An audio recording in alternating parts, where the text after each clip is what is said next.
What's up, friends? Welcome back to Rooted Wisconsin, where we share the stories of the people driving Wisconsin business, community, and culture. Appreciate you clicking and being here for another episode, and we'll start our episode off the same way we do every time by thanking you. Thank you for your likes, shares, subscribes.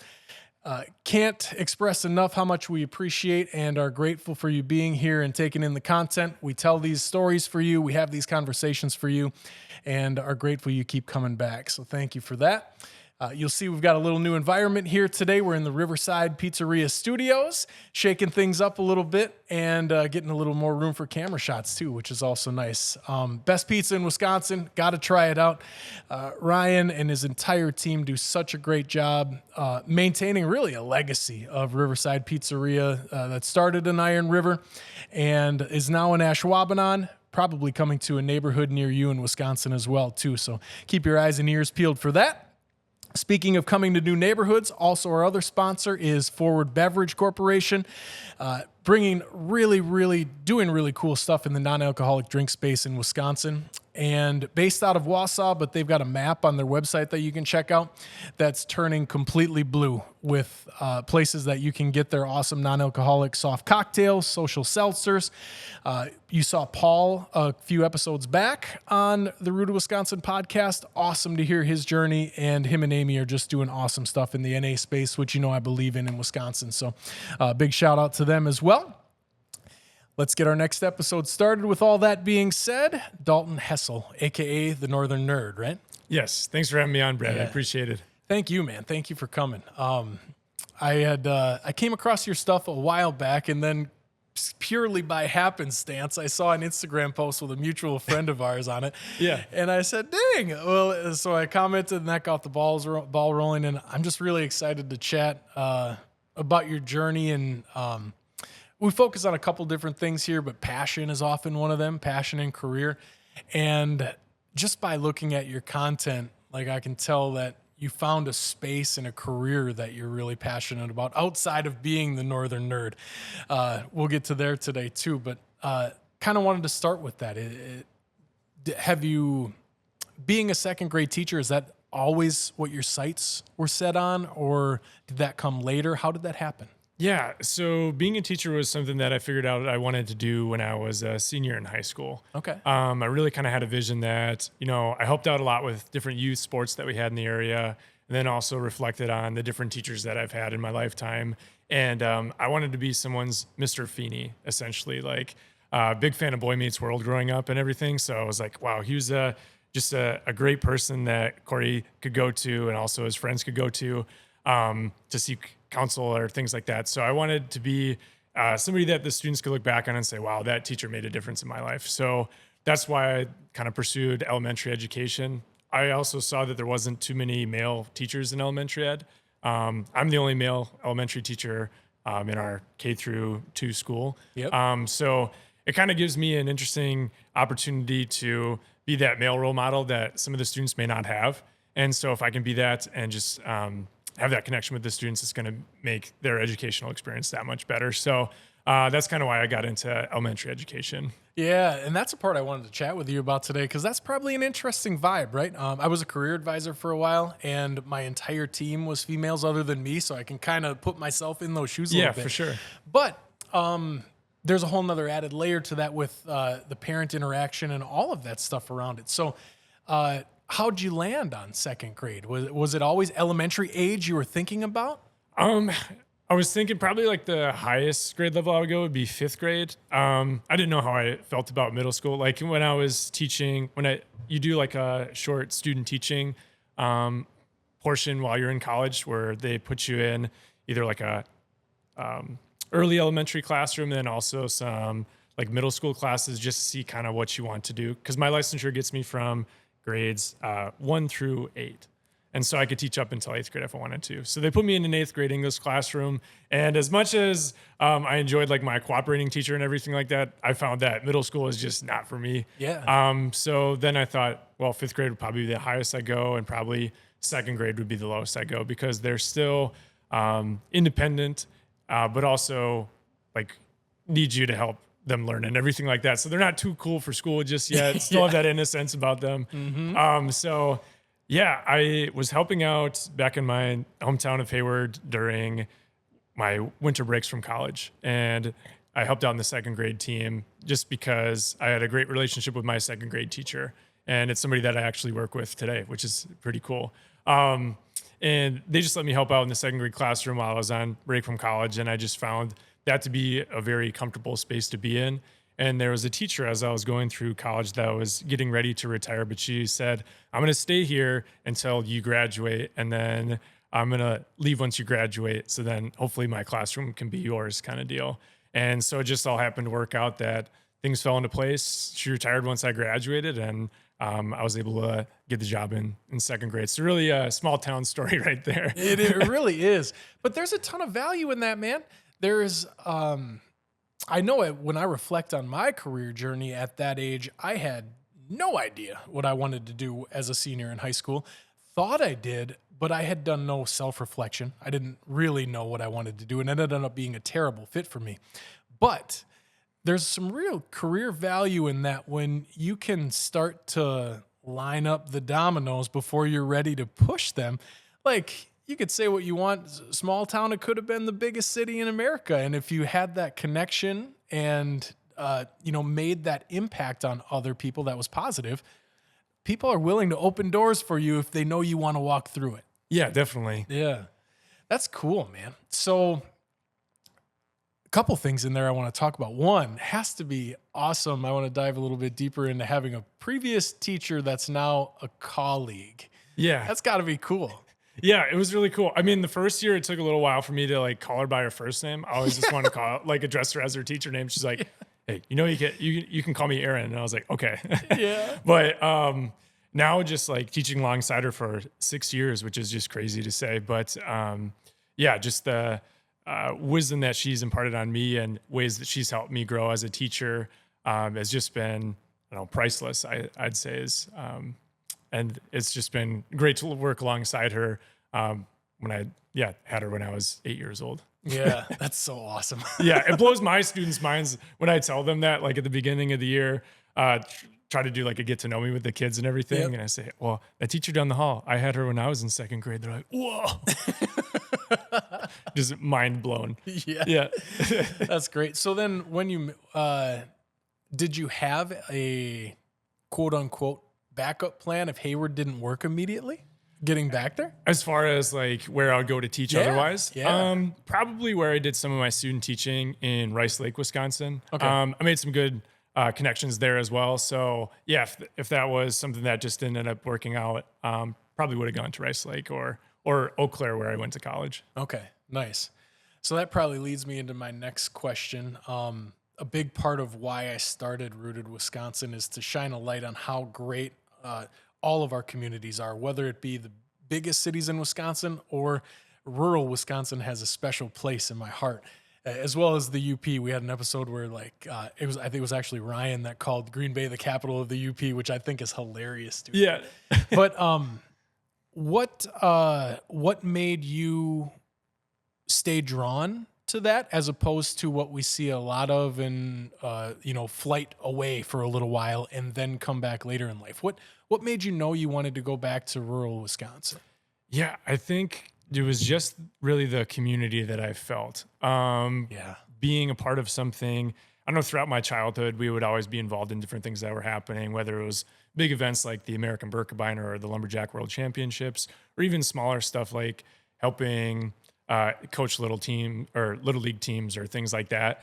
And so just really knowing my neighbors was a big value to me, and just being able to whether you go to the grocery store or you're at a high school basketball game, there's people that you recognize when you walk into the room. And there's some negatives to that as well. But also I've found that there's just so much positive experiences you can have from that. Like even most recently, like I was skiing and I had a little bit of a heart problem, and I almost like passed out on the ski trail. And there was people that were skiing along and they're like, hey, can we give you a hand kind of deal? And they got me to where I needed to be and like called an ambulance and everything like that. And were able to get me taken care of. And not that wouldn't happen in a bigger city or anything like that, but it was just people that I knew that were looking out for me. And I think, again, that's something that I couldn't be more thankful for. Yeah. Yeah. Did you have to take the ambulance? No, Okay. they just like took a picture of my heart in the ambulance, and they were like, "Okay, we don't need to rush you to the hospital, but you should probably see a doctor like in the next couple days." Get there in the next 7 to 10 so I got business an days. appointment the next day. Yeah, my wife came and picked me up. She's like, "I was like, am I gonna be able to ever go skiing again?" She's like, "I don't know. Gonna have to see. Gonna have to, yeah." Yeah. Man, that's kind of what I expected though. Like that, there's so much value to that. And like I could see, especially being a second grade teacher in that environment, there's probably unique hurdles that I haven't thought of being in a very small, tight knit community. Mhm. But for the most part, I'm on board. The positives outweigh the negatives. Where like there's this mutual community collectiveness that Mhm. doesn't happen. Like I've lived in Milwaukee and I've lived in the smallest cities in the upper Midwest, and the the vibe is different. I'll never remember or I'll never forget when I first went to college, leaving a town of about 5,000 where I like it was the most normal thing in the world to like drive around and wave to everybody you knew all the Oh yeah, time. Or for like sure. if you're walking on the sidewalk, like you give the classic like head nod, like acknowledge the other people's presence. I'll never forget moving to a big city for the first time where nobody acknowledges other people's presences very much. And I like that was just a new thing. Oh yeah, for me. sure. Yeah. Yeah, when we were, I don't know, my wife and I this was 2 years ago, we took a trip out to Boston, and I was like just trying to read up on stuff, and they're like, "Yeah, don't look people in the eyes and nod at them." And I was like, "Okay, all right." When you're on the subway, just kind of stick to yourself, and you'll be good. So yeah. Yeah. I saw a funny meme the other day. I can't remember what the countries were, but it was a travel blog type page. Yeah. And one was like, in this country, this happens, and then it was a funny video of a person like not looking at the other person, like they were like this, and then the other one was just like the most intense person like staring and not losing eye contact. But yeah, man, that was a shift, and I think that's a microcosm or representative of kind of the concept that I think I'm hearing you talk about. So much value in that, and especially we see a lot of those rural schools struggling at times, finding talent or with funding all the time. And it's awesome that you swam up that stream regardless, knowing that, I'm sure. Yeah, and it was nice to have like, I don't know, family around too, because that just makes life easier as well. Yeah. And just figuring out like right now a big thing is like housing. Yeah. But it was how I found my first apartment was all like kind of word of mouth. Like you're down at a restaurant or something like that, and I don't know, you're talking to somebody that has apartments or things like that, and you're like, "Hey, if you ever have an opening, just let me know and give me a call." You slide your number across the table, and that's how I got my first apartment, was just by word of mouth kind of deal. So Yeah. yeah, it's that part of it can be a challenge, or as well as like you mentioned, finding talent to come there. Like if there's a job opening, like I don't know, maybe you go back 20 years and there was a ton of applicants, and now it's how do you get people to move to that small rural community plus find housing for them. So that's kind of the tough part of it right now. But we got a great group of teachers and everything like that at our school, and I'm just excited to come to work every day and work with them. So Yeah. it's great. So you mentioned the Birkebeiner earlier. That's where the Northern Nerds started, right? If I remember what I read the story correctly, or like that's where it blew up. Yeah, I'd say, yeah, that's where I had my first like viral video, was something to do with the Berkey. So it actually wasn't like the main ski race that takes place on Saturday where there's thousands of skiers and everything like that, but it was an event. It's just a small town event that takes place on Main Street on Thursday night, and the week of Berkey, and it's the giant ski race, and it's teams of 6 that all strap in on the same pair of giant skis, and they race down Main Street as fast as they can on a snow-covered Main Street.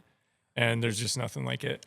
So trying to, like, I explained that through the video, and it got like 5 million views. It was just insane. But yeah, the Northern Nerd kind of all started back when I was a senior in college. Okay. Wanted to make something where I could just have a creative space, like give myself a platform to do some writing, but also make like short videos. And this was before like TikTok really was a thing, or Instagram Reels or anything like that. So it was mostly just posting videos or memes to Facebook.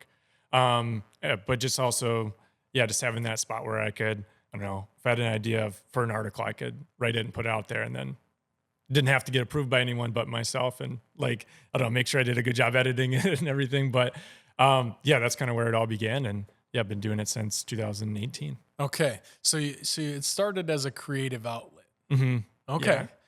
Nice. Where did that come from? Why did you have stuff that you knew you wanted to get out, or what, do you remember kind of why you took that leap? Yeah.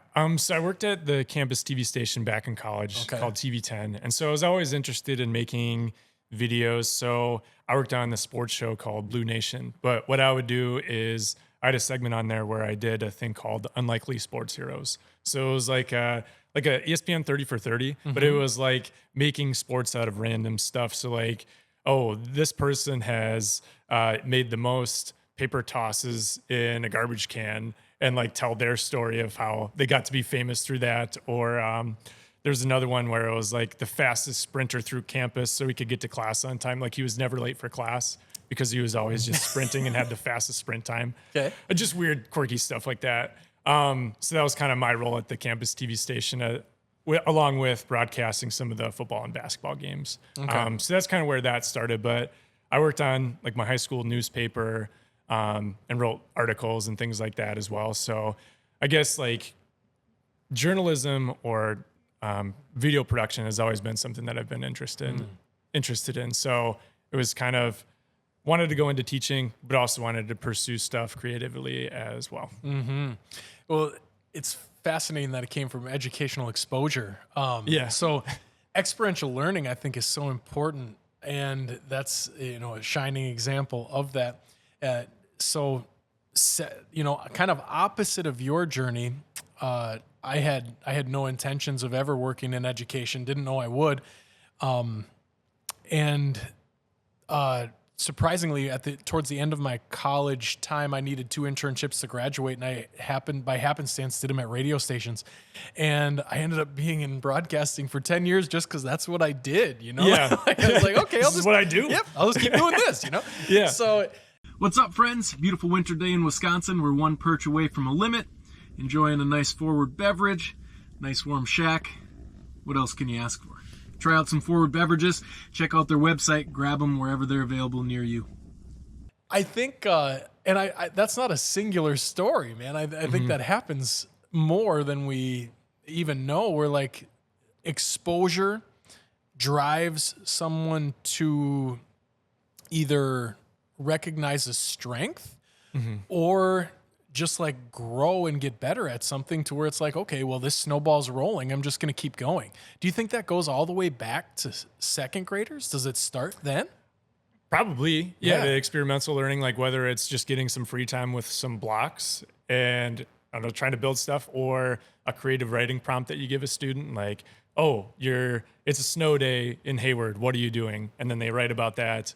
Or even just making up games at recess, like all that creativity allows for some of that exploration of, oh, I didn't know that I really enjoyed doing this. Maybe I want to pursue that later in life. Yeah. Not that they're trying to pick careers in second grade. I mean, like they pick like, we have career day and everything like that. But yeah, reflecting on that maybe later in life, like, oh, when I was doing this, little did I know it was actually feeding this passion for the future. Yeah. So, I got us off on a little tangent there, but it's all good. how long from your senior year of college when you started it until that viral video? How much time space was in there? Probably about like 4 years. Okay. Yeah. So a substantial amount. Mm-hmm. Yeah, I did have, I would say during my 3rd year of teaching, I had a video kind of go off on TikTok where I made. So my 3rd year of teaching was a weird year. I had a really small class. So I had 11 kids in my class. So fellow teachers, if you have a large class, I'm sorry. It was just the way it worked out that year. But I had 8 boys and 3 girls in my class. And like 1 week, the 3 girls were gone for all various reasons. And so it was just me and the 8 boys in my class. And one of the teachers, as we were walking down the hallway to art class or something, they're like, "You look like a fraternity." And so I was like, that kind of got the wheels turning. I was like, oh, if we had a fraternity, like just what would be a fun name for it? and came back to the room. And I was like, guys, what do you like? And they're like, well, we like pizza. We like monster trucks. So it became Delta Pizza Monster Trucks. And then we had shirts made and everything like that. It was like a fake like rush week where we had Capri Suns, that kind of deal. And then we came up with one for the girls. It was Kappa Rainbow Unicorns. And we had Muffin Mondays where we brought in different muffins on Monday to eat at the lunch table. So, and so I just kind of shared that experience through different videos on TikTok. And that's kind of what I guess was my first like viral videos on TikTok. But as far as everything else goes, it was, probably the Berkey video. That was a lot of people trying to do social media stuff. A lot of people had their first one on TikTok because the algorithm works differently, where you don't have to have 100,000 followers to go viral. Right. Where now Instagram says they switched that up. I haven't witnessed it so much yet, but we'll see if it happens that way. But that's fascinating, man. So because I come across a lot of people that want to do social media as, a side gig or a profession, or, they want to become a creator and influencer. And the persistence that's needed to do that is often more than a lot of people want to do. Yeah. And the ones that trudge through those waters and come out the other side are usually the people that did it for 4 years because they had something that was wanted to come out of them, not forcing creativity. Is that kind of how you feel? Yeah, it was just always kind of feeding that creative passion that I had. Just like, I'm going to put stuff out there because it's true to who I want to be, like whether it's sharing stuff about small town Wisconsin or sharing stuff about being a teacher or, sports or coaching or whatever it is. Like, I'll just put it out there. And if people feel like interacting with it, great. If they don't, that's fine by me. At least I got what I wanted to out there. And so, it's never been really for me about like, oh, this video's got to do numbers, or like it's great. The people that I've been able to meet like through it and everything like that, even sitting down with you today has been great so far and everything. So, but it's never been something where it's like, chasing certain statistics with it. It's always just been like letting that creativity just flow and go from there. Yeah. Yeah. So then 4 years later, when you have the one that goes viral, how does it happen? Walk me through the couple days.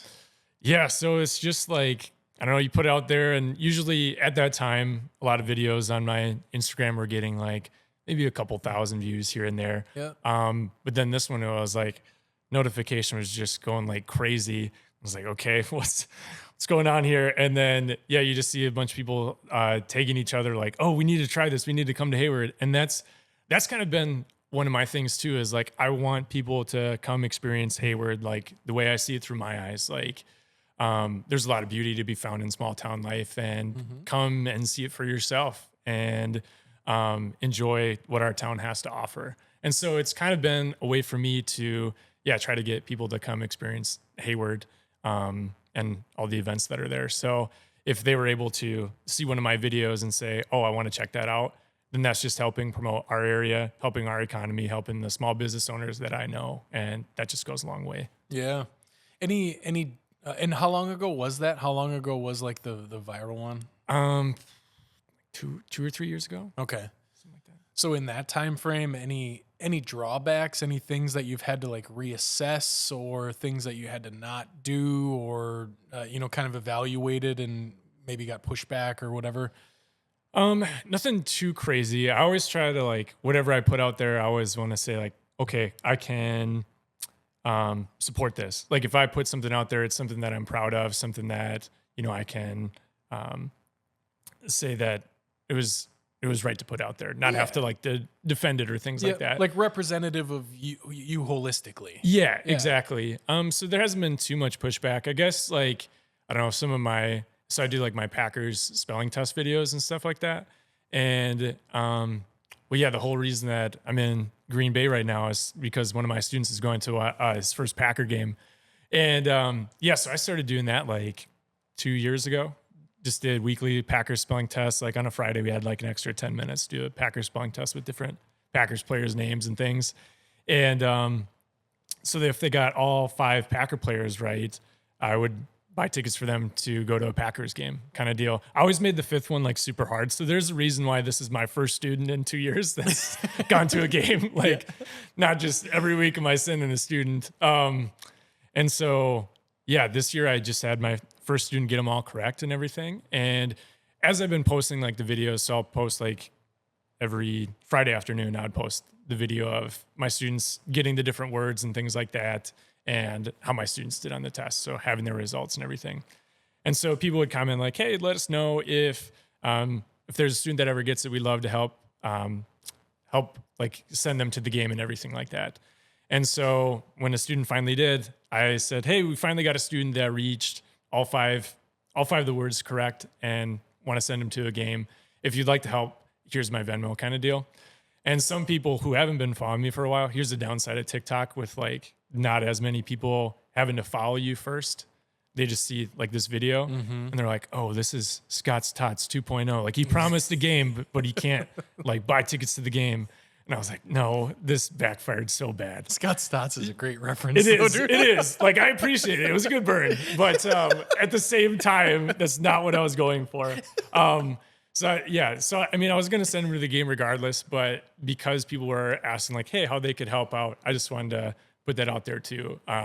Just because I wanted to make sure, like, it wasn't going to be a thing where the kid couldn't go to the game because parents couldn't afford, like, the hotel room or gas or things like that. So now being able to send the kid to the game, have everything taken care of, it's been such a cool feeling to be able to send one of my students to their first game. So yeah. So it was like a little bit of pushback, but also like there was a lot of people there like, this is great, this is awesome, and that was kind of what made it all worth it. So yeah, that's the weird part about social media at times, right? And there's, I don't know, I struggle with that at times with social media. I love that it seems like we're in a place that like social media self-polices more than I've ever seen it in my life. Like there'll still be like those type of comments, but then more often than not, especially with like a dedicated following that you have of people that are like consistently staying with your content, they'll have 10 comments under them and be like, watch 3 videos ago, do this, do that, like not what's happening here. And that's good. I think that's good to see, because there was a time when that stuff commandeered more brain space than it deserves for a lot of people. No, I totally get it. Yeah. And yeah, I let that, I mean, yeah, some of those initial comments really get to me, and my wife's like, turn off your phone, like take a break, go for a walk, do something like that. But it's nice to know like the people that have supported you for a long time have your back as well. So you don't have to feel like you have to defend yourself constantly kind of deal. Yeah. So it's nice to have that support too. Yeah. And I mean, kind of, you know, by nature of society at times about we kind of live in a come and get you environment at times when it's like, man, if there's a little opening, people are going to rush the doors and, you know, there's going to be these weird blowbacks. And I think that stifles a lot of creativity because so many people have stories to tell, but don't tell them because they're worried about that retribution, which like can go all the way to people losing their jobs at times and things like that, especially in a position as an educator where it's already a fine line of, you know, being responsible for a classroom with other people's center of their lives in there. That's a really emotional and passionate thing. Yeah, definitely. And it was something like I talked to like before I even was really getting into like the Packers spelling test videos, something that I cleared with my administration beforehand, saying like, hey, is it okay if I do something like this? They're like, yeah, you're building a positive classroom environment and you're not showing like the kids' faces or anything like that. So like, yeah, it's all good with us. So it was nice to have that support too. Just felt like I was backed by my administration, which is something I'm super thankful for. Absolutely. Because not everybody can say the same thing. Absolutely. Yeah. Do the kids ever ask to be on? No. No? I mean, like, you can definitely hear, like, the kids that definitely want their voices heard, but none of them have been like, oh, let me come around your side of the desk, Mr. Hessel. Is it because they know the rules? I think so. I mean, like, I kind of laid it out, like, hey, this is my desk, like, don't come back here kind of deal. Because, yeah. I bet in a lot of ways, though, increases engagement? Have you noticed that? Like when the camera's rolling, does it increase engagement from the students? Well, I actually put my like phone behind a Packers helmet that I have. Okay, So so they they don't even really know. don't see me. Like a couple of students are aware because their parents showed them the videos after the fact. Yeah, But inevitably, it's right? not like, yeah, but it's not like their students being super crazy or wild or like trying to ham it up for the camera or anything. So Yeah. yeah, it's been good. Yeah, I wondered that. Like different personalities of kids would be like, run like want to be on there. Oh yeah, yeah. No, thankfully I don't have that. Yeah. That's awesome, man. So, uh, the brand that comes along with being the Northern Nerd now and like recognizable, probably outside of just your immediate area, right? The brand that comes along with that. Is it anything unexpected or anything like what are, we'll save future plans for a little bit later in the conversation, but like as of right now, what, is it still that same creative driver that you talked about from the beginning, or does it like bring on a different impact that you have more reach now? Yeah, that's a good question. I mean, a lot of it still is that creative outlet for me and everything. But also, yeah, as like the reach grows, I want to be able to do more things like community events has always been a big part of what I do too. So I started off by doing like some pizza parties, like whether it was a back to school pizza party or end of the school year pizza party. So I have a friend in town that has like a wood fire pizza maker and everything. And then we rented out like a dunk tank and things like that. And just let the community know, like, hey, come here, have some free pizza. We'll just celebrate the end of the school year kind of deal. And then also doing like a community skating party, or for a couple of years, I did like a pumpkin smashing event where people would come to this municipal parking lot in town the day after Halloween and just smash their old pumpkins, and I would play heavy rock music. Nice. That was quite a cleanup, but that's why I don't do that anymore. We do a pumpkin painting party instead earlier in October. So Nice. yeah, but that's been fun. But just trying to do, different things where I can help get people together in the community. Even though it's a small town, there are some times where you can feel alone, or especially if you're new to the area, having different things that you can go to feel connected to that community. Because I don't want anyone to feel like, I don't know, they're an outsider just because they haven't grown up in Hayward all their lives like I have. And so that's kind of been a big thing that I've been trying to do. But I would say just trying to be as genuine and as kind and as generous as I can with everything that I do is kind of like I guess what I'm going for with my brand. Like what you see is what you get kind of deal. Like I'm like this, whether I'm out in public or behind closed doors kind of deal. Yeah. And I think you do a great job of that. I kind of expected, or I had an expectation of what our conversation was going to be like. Just, it happens on social media, man. Like I've watched, 50 to 60 videos of yours. So it starts to feel like you know somebody, similar to like listening to a radio show or a podcast or whatever it is. And I think that's a pivotal piece in people that do it successfully long term. And I talk about that all the time, even in relation to the podcast, because like I know a lot about marketing and using social media, that I could grow a really big brand just by like using tactics, right?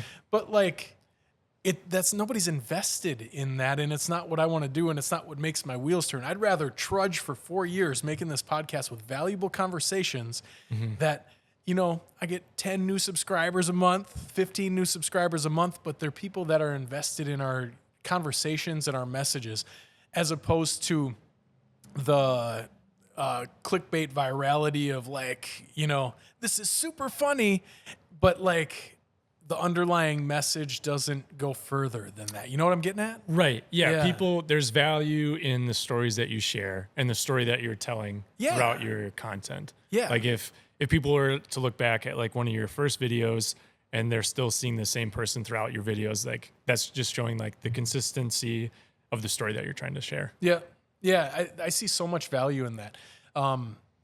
There's a lot of there's humongous pages. I have a bunch of examples. I don't know that I won't throw anybody under the bus or anything, but like Yeah. Of just things that like are immediate attention grabbing, and they get you that they know if you spend 3 seconds on that reel and you get to the 4th second, it's going to get shown to more people and stuff like that. Yeah. And I don't know. That's a weird dynamic in social media for me because I love social media, and at the same time, I think it's a hindrance at times too. It's this weird tug of war. Yeah. And especially with like how much time you spend on it too. Yeah. Not only because you might be just consuming it as, I don't know, not as a creator, but just somebody just trying to relax for the evening and just trying to keep it so it's not taking over your life, but you're able to have your life and enjoy everything outside of it while still being able to produce content as well. So. Yeah. Well, especially when you get a page as big as yours, because you get comments, likes, and that can be a rush at times. Like, it feels good. It does. It's like, it feels good to get likes. It feels good to post some content that does really well. I'm guilty as charged, man. I'll open up my phone 15 times if I posted a piece of content that's doing well, and I look at it and it makes me feel good. It's like this little dopamine rush. Yeah. And, I don't like it. I don't like that it is how it is, but I'm cognizant of it and I try to push it down. But like when it takes to the next level, if it's somebody that just does that and isn't thinking about the effects or whatever, like I think the average right now is we open our phones like 80 times a day or something like that. I believe that. Yeah. Yeah. And there's that addictive quality to both sides, the success and then even the trolls, there's an addictive quality for them that they come back and like the feeling that comes, or at least the immediate gratification. I don't know that anybody feels good after a 90-minute TikTok sesh. Yeah. You're just like, what have I done? Like, it's dark now? Wow. Yeah. How did this happen? Yeah. I can't remember the exact quote. Just the other day I saw something that was really entertaining to me about how like, it wasn't really melancholy, but it was like a reflective comment about how I don't remember my best day of social media scrolling, but I remember my best day of doing ABC type thing. And I don't know, there's a lot of things in life, man. There's value in the middle of the road, right? There's so much good to come out of it if you use it in that way. And then there's so many things to just be aware of too at the same time. Yeah, definitely. Yeah. And especially like, now that we're dads and everything, like just trying to soak up the moments that we have with our kids while they're so young. And then as they get older, so really just making sure that you're putting like that family time first, and then, which can be a hard juggling act. Yeah. Like you still want to put stuff out there, but also you don't want it taking from like important family time or things like that. So I, in addition to doing like content creation and things like that, I used to be a wedding DJ. Okay. And so I did that for 9 years. And growing up, my dad did it for 25 years. So I was like always alongside him when I was a little kid and really enjoyed music and still do enjoy music. But that was something like, as I had my daughter, I was like, all right, well, this is definitely going to be taking away a lot of my weekends. And if I'm teaching all week and then still DJing on the weekends, it doesn't leave too much time for my family. So just having like, I don't know, it was nice to make some extra money in the summer and things like that. But it was like, at what cost is this really having an effect on? So I retired from DJing, and it's amazing how much more relaxed I feel, like not having the anticipation, like it's somebody's wedding day, you're playing music for, you want to make sure everything goes well. And so like even the days leading up to the wedding, you're like, all right, do I have all the right songs? Is everything all set and ready to go? And then the day comes and everything like that, or getting home late. So it's nice to not have that stress anymore. Yeah. Yeah. So there's a lot of conversation that we can have there. That's such a fun part of it. You said 18 months your daughter is, right? 16. 16 months. Okay. So yeah, that reflective time of how you spend your time. I don't know about you, but when I became a dad, that was exponentially more commanded exponentially more brain space. Where like I had never really considered that previously. Yeah. I thought like I've always been like a doer, like a busybody. I always had a project or something to do, and that's all the way down. That doesn't mean I was always productive. Like that could mean an entire Sunday of watching football. That was my thing to do that day, But I never knew. Oftentimes, like, you'll have conversations about somebody who's going to become a parent for the first time or something like that. And I've had people say, like, what changes? Well, a lot. But that was a main one for me, like deciding how I spend my time and recognizing the value of time. And that's been such a blessing for me in all of my life's relationships, not just my relationship with my son, but like all people around me. It's not like I've went up to him and said like, oh, like I'm treating this scenario different than I have in the past. Right. But I certainly am, man. I'm cognizant of how much value there is to each passing moment and how you decide to spend it. Is that representative of something that changed for you as a dad too? Yeah, definitely. Like, is this thing worth my time right now? Or is it something that I could do later, or even something I say no to because I want to do this thing instead with my child kind of deal. So, that's been a great thing too. And it's been nice to have like a teammate such as my wife that's just like recognizing, that transition, like, oh, like it's okay for you to say no to this thing, being able to bounce ideas off her. Cause I've always kind of been like a people pleaser, like want to do as much as I can. Yeah. And then just being able to think about like, okay, is this going to add more stress to my life or less stress? And is it helping me be a better dad or a husband? And if it's not, then it's probably something that I don't need to necessarily do. Yeah. So. Yeah. That's a great part about it. What else sticks out to you? 16 months in, man, it's still pretty fresh. What sticks out to you about becoming a dad? Yeah, I would say like my favorite thing, something I even envisioned like before I was a dad, was like the pitter patter of feet on the hardwood floor. And that's one of my favorite things now that my daughter's down in like her own room and everything. And like she'll wake up in the morning kind of deal. And then she'll run down the hallway. And just hearing that was just like fills my soul so much. Yeah. And then I don't know, just the laughter or playing different things and seeing her like try to problem solve. She has like this thinking face she always goes to. And it's just, one of those things where you're like, I just want to capture this moment forever. Yeah, absolutely, man. It's funny how like the pitter patter brings a specific vision in my head of my son. Mm-hmm. I'm so glad I got it on camera because as they get older, I've recognized I don't take as many videos as I did when he was younger. And it's because like he reacts different to the scenario now. Like he's aware of it. He knows what's going on. So like immediately if he sees the camera come out, he's like, let me see. I want to see the video. Oh yeah. Yeah. But like I hid the camera one day coming out of the bathroom, and I do bath time just about every day. It's one of like my tasks or duties. Like I do bath time just about every day. And it was so funny for so long because go through these phases of like little things they do for a certain amount of time. And he had a solid probably 4-month or 5-month stretch of when we would get out of the bath, he would just tear away, fling off his towel, and his little bare butt would run away.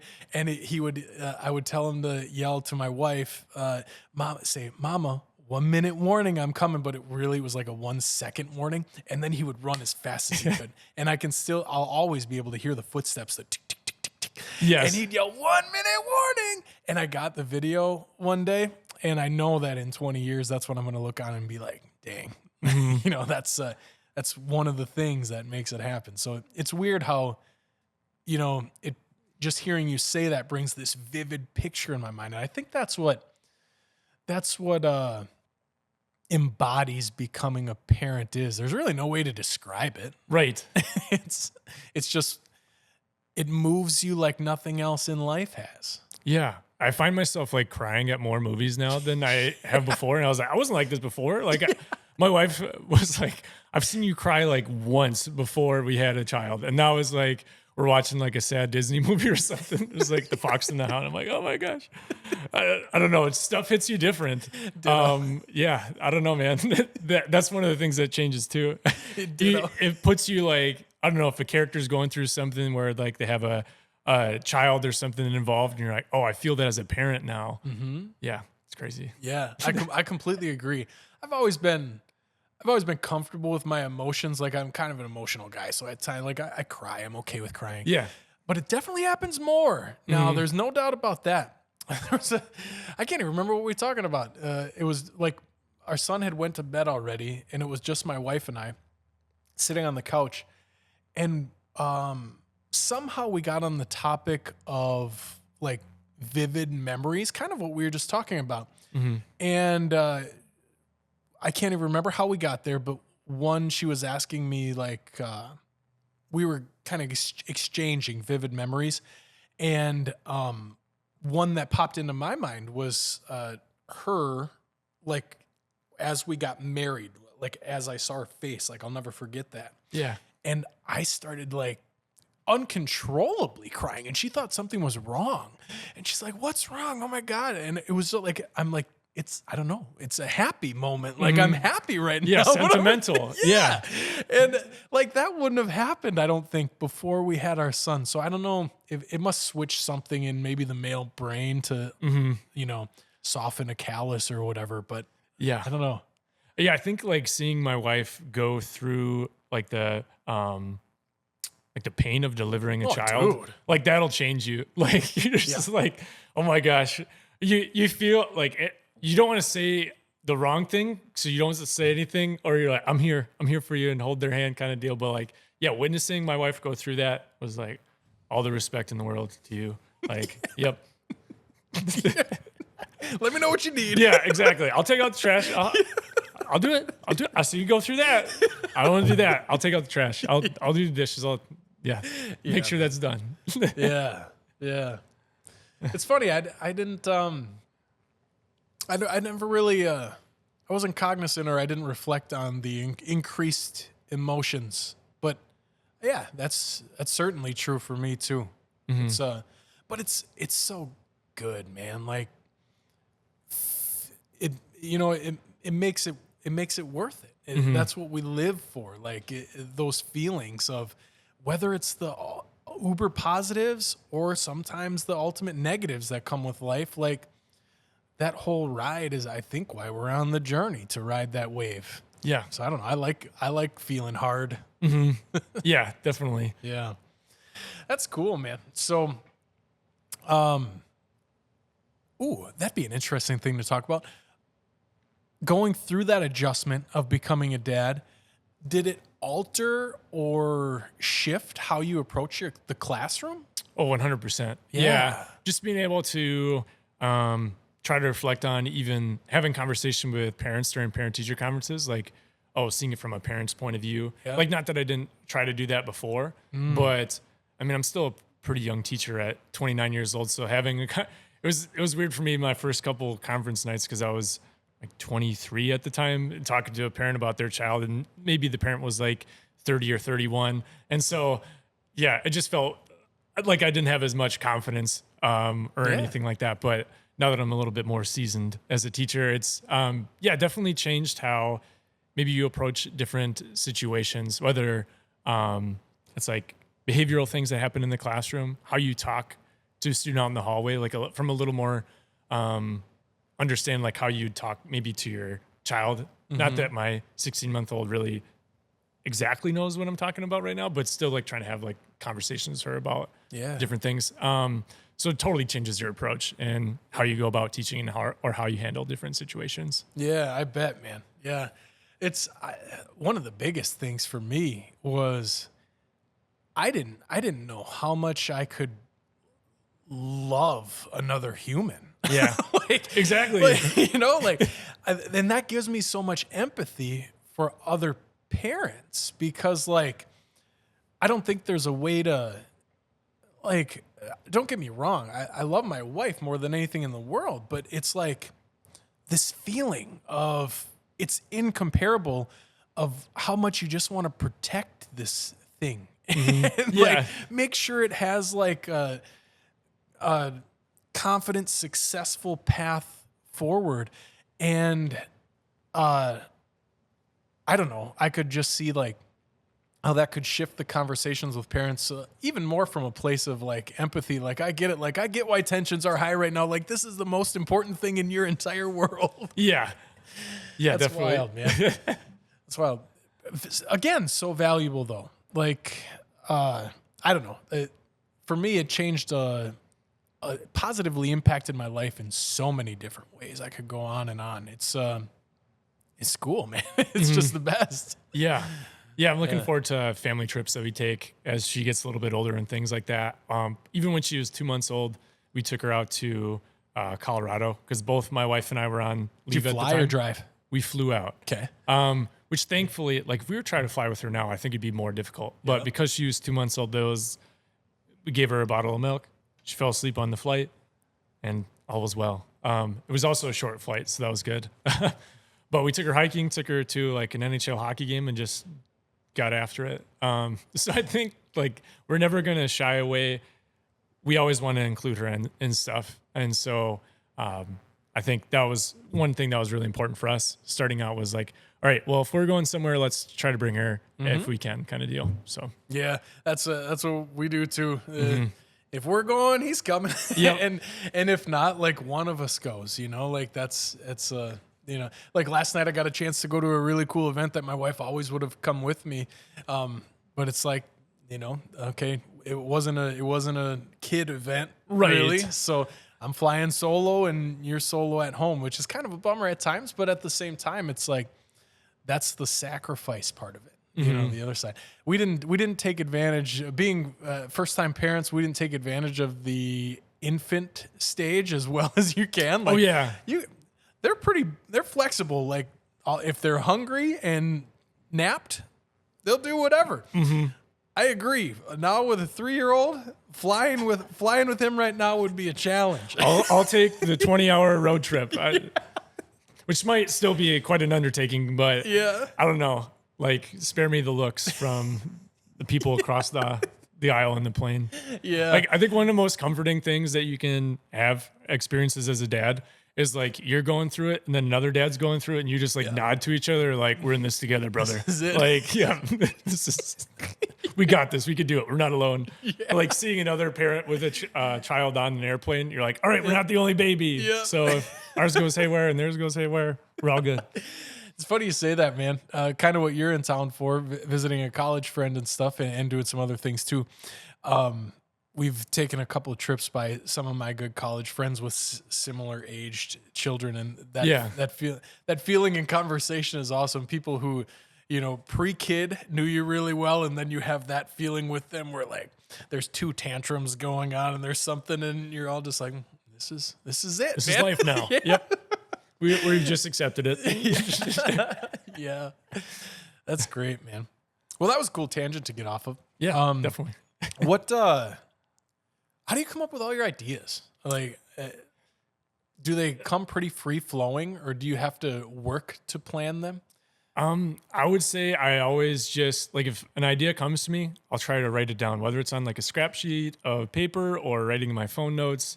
Like, even if I don't end up using that idea, it's always just good to keep like a log of different things that come to me. And so I'll kind of reflect on like either like things that are happening in pop culture and try to like, oh, how can I take this from a small town perspective or a teacher perspective and comment on it or make like a parody of it to go with it, or just coming up with original ideas based on things that are happening in my own area, or sharing different restaurants or things like that. So I think as long as it's something that you're continuing to do, try to do one thing creatively each and every day. Like I try to write at least one thing each and every day, and then just kind of go from there and build off that for future content. So yeah, I always tell myself I'm going to make the notes, man, because I want to get more intentional at making intentional content. It's not a strength of mine. So like when I started the podcast, I drew on some of my broadcasting history and I knew what my strengths are. My strengths are being a conversationalist and an interviewer. Mm-hmm. A lot of times growth on social media comes from some more of that planful activity. So I'm telling myself like, that's one thing. Like I'll have these ideas that are good and then they drift off into the abyss, never to be heard from again, like I'm not, and I tell myself I'm going to write the stuff down and I never do. At least I haven't yet. And then I'll be 3 days later with finally some time to do something. And I'll be like, now what was that thing I was going to do? What? It was good. Mm-hmm. Yeah. So was that learned for you or like, was that something you've just done from the beginning? That was just kind of something I've done. Like I've always been a bit of a daydreamer. Being a teacher, that's kind of not a good, I mean, like that's part of who I am, but, Me but too. yeah. So always in college, even I would write down stuff like, I don't know, funny parody song ideas or things like that just randomly would pop into my head and just try to like write it down like, oh, that'd be funny to share with this friend kind of deal. So that's always kind of been something that I've done, like whether it's doodling or things like that, writing down notes. Whew, I'm with you, man. My classes always come to learn about that, especially not so much daydream, but they know that I'll weave off on these interesting conversations that gets them away from the work that we're working on. And like, I can tell we do 8-week sessions. So like, I'll have the same class for 8 weeks. And by like week 3, I don't recognize it until afterwards, what they're doing to me. And then after class, I'm like, dang it, they got me again. Like I spent 30 minutes talking about this random marketing thing that wasn't in our class today at all, but they know how to get me good. They're like, tell us that fishing story one more time, Brad. Like, how big was it? Usually, yeah, it's the podcast, man. If they bring up something like that or whatever, or like a cool, like, topical event that's happening or something. Okay. And oftentimes, don't get me wrong, it ends up being really growth filled and I weave marketing into it. But they know that they can not have to do this, like, this really, or maybe a written assignment that I was going to do that's low stakes that day. And they'll know we get to the end of class and I'm like, oh shucks, we don't have time. Yeah. But they still got something out of your class by engaging with you. Yeah. Through your guys' conversation. So yeah, it's funny how they'll play on that. So hopefully the second graders don't come in, become aware of the, yeah, I mean, get me talking about the Packers and probably could go on for a while, but but no, I mean, yeah, we have time for that in the morning. We call it Hills and Valleys. So we'll just share like high points, low points from over the weekend or from the previous day. So we have like intentional time for that, which is nice to have with the kids and everything. Get to know them better and maybe help relate that to future content. Like as far as like classroom content goes, like trying to, if a student's really passionate, let's say about Sonic's been pretty popular in the past few years. And so maybe writing like some word problems that have to do with Sonic, like, Sonic had 48 chili dogs and he ate 12 of them. How many does he have left over? And the kids are like, oh, Sonic's in this problem, but they're doing the math and they don't even realize that they're doing the math because they want to figure out how many chili dogs Sonic ate. Yeah. How many he has left. So yeah. Yeah. Hills and Valleys. I like that. I start every class with gratefuls. Oh, okay. Something you're grateful about today. Design. Yeah, kind of. Yeah. In thinking about, I've never thought about doing the valleys, but there's growth in that too. So I might have to, it might turn into, because a lot of times, not a lot of times, I shouldn't say that, but at times there are come back to me laters or there's not today's. And of course, like, going to respect that space, right? Like you don't have to do a gratitude. There might not be a gratitude today all the time. Right. But I think there's space for me to include the valley and how can we incorporate that into our discussion? I like that. Because that might really help. I mean, it's helped me as a teacher, like maybe, oh, this is why this student might be come in a certain way with a certain demeanor. Like, like somebody, maybe their dog passed away or something like that. And I wouldn't have known that if we didn't give them that space to share that kind of deal. And it allows for other students in the classroom to be empathetic as well. And maybe how they go about, like, not that I want anyone to treat anyone like poorly or anything, but they might be a little more, give them a little more grace that day. Yeah. Kind of deal. Yeah. Which is an important skill. I haven't spent considerable amount of time with second grade age groups. What is empathy like at that age? Because like to a second grader, the world is probably pretty inward focused. That must be interesting to see that develop and kind of nurture that out. Yeah, like you definitely see students that might have other siblings. So maybe like they're the oldest sibling and they have to like help out with their younger siblings. I typically see those older sibling students be more empathetic towards students that might be going towards a tough time because they know how to help out at home. Yeah. And so you can really there's a little bit of a separation between the students that understand what this other student might be going through, or maybe they have a shared experience, and then the students that might just be a little more inward focused, like you said. Yeah. Cool, man. Yeah. Nice. Well, I know you've got some tasks to get to while you're in town and some connecting to do, but I appreciate taking the time with you, man, and having the conversation. What's next for the Northern Nerd? What do you have any growth plans that won't be spoilers? No, nothing like too groundbreaking. Like I'm not breaking ground on a brick and mortar building anytime soon or anything like that. But I think You got an awesome hat though. Oh, thank you. Yeah. So I got some hats and things like that that I like have at different events. But I would say the big thing is just continuing to, I don't know, keep up with that consistency. So I mean, yeah, this will be my 7th year of doing it now, and just keep going forward with trying to do the best I can as a teacher, as a husband, as a dad, and just keep putting content out there that I'm proud of and see where things go. It's been fun to work with different organizations locally, whether it's through my Northern Nerd stuff with video or photography that 4 or 5 years ago wouldn't have been an opportunity, but been able to put myself out there enough where I'm able to collaborate with people that I didn't think would be possible beforehand. So just seeing, kind of what opportunities come my way and keep working hard, and that's all I can ask for. There's probably a lot of growth and value in that too, right? That reflective time of thinking about putting out what are you proud of and what does make you tick and what do you want to try to slightly move the needle on in society. Was that part top of mind before you started doing this, or would you say it's grown since you started it?